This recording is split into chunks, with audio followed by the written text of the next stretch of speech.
And when I see a law enforcement agency like ICE or specifically Homeland Security investigations moving around and acting in the way that you've just described, that to me is directly reminiscent of the security services of these authoritarian regimes. I'm not saying that that's where we are, but I'm saying that this administration, to me at least, looks like it is flirting with those possibilities. It's pushing the envelope, it's testing the limits, it's flexing.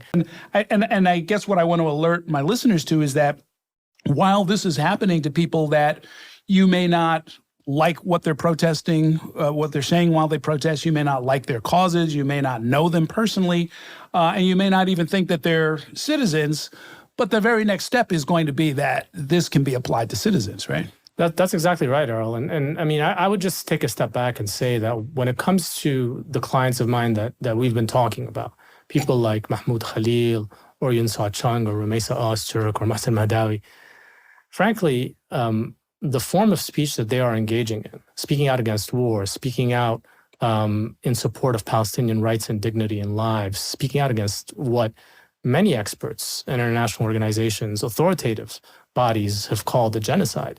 That should be commended. That should be celebrated. They shouldn't be punished in this way. But I think that's the point, because once you've been able to set a precedent with people like that, who are no different from generations of American students who have stood up on our campuses for what's right, then you can get away with anything, right? And then you've established and you've normalized a template, a blueprint that you can apply across issue sets to any issue that you happen to disagree with if you're in power. So, after the pro-Palestine movement, they'll go after the reproductive rights movement, the LGBTQ movement, the racial justice movement. And this model is endlessly useful because you can start with the non-citizens.